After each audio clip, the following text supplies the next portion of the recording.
Sejak tahun 1750, coklat telah menjadi makanan primadona bagi manusia.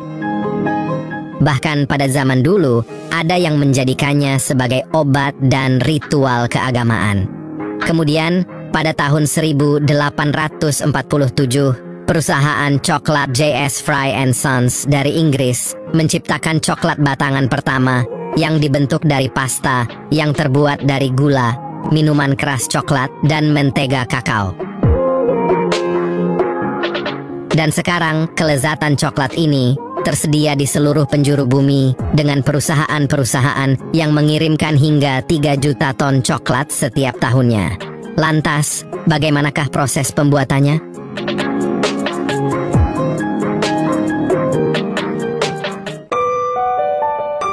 Ghana adalah produsen kakao terbesar kedua di dunia setelah Pantai Gading. Namun negara ini hanya mendapatkan sekitar 2% saja dari perusahaan senilai ratusan miliar dolar per tahunnya. Para petani kakao negara ini mengekspor sebagian besar biji kakao mentah mereka ke Eropa dan Amerika Utara, di mana biji tersebut diolah menjadi coklat. Tidak sedikit petani yang hidup miskin dengan penghasilan hanya $2 saja per hari.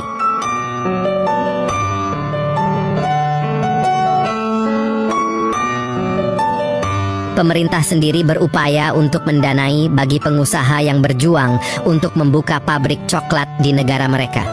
Tetapi apakah pengusaha tersebut bisa memperoleh keuntungan yang lebih besar? Ghana bersama dengan Pantai Gading menghasilkan lebih dari 60% kakao dunia.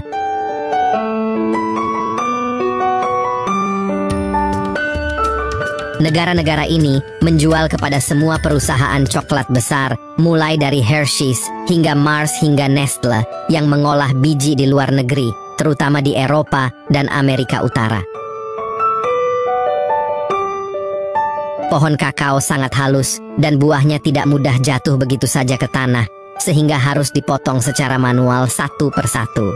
Ini merupakan pekerjaan yang berat dan prosesnya tidak menjadi lebih mudah karena biji kakao juga harus diambil secara manual. Ditambah petani juga harus berjuang melawan cuaca ekstrim akibat perubahan iklim dan berbagai penyakit tanaman. Pekerja mengumpulkan buah kakao dan membawanya ke tempat pemecahan, di mana pekerja memecahkannya dan mengeluarkan biji dengan tangan hingga menggunakan sisa buah kakao sebagai kompos di bawah pohonnya. Kemudian biji dan bubur ditempatkan dalam kotak fermentasi khusus yang ditutupi oleh daun pisang, di mana mereka disimpan selama 3 hingga 9 hari. Proses ini penting karena tidak hanya membunuh bakteri dan menghilangkan bubur putih, tetapi juga memberikan biji kakao warna coklat khas dan rasa yang unik. Setelah difermentasi, biji kakao siap untuk dikeringkan di bawah sinar matahari, dengan maksud menghilangkan kelembaban dan mencegah pertumbuhan jamur dan bakteri. Ini juga membantu mengembangkan rasa biji kakao.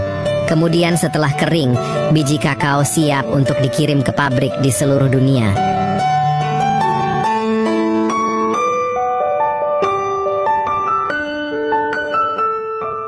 Secara total dia mengemas 75 kantong biji setahun, dengan pendapatan sekitar $27 sehari, yang merupakan pendapatan cukup tinggi untuk petani setempat, karena mereka menanam kakao organik tanpa pestisida.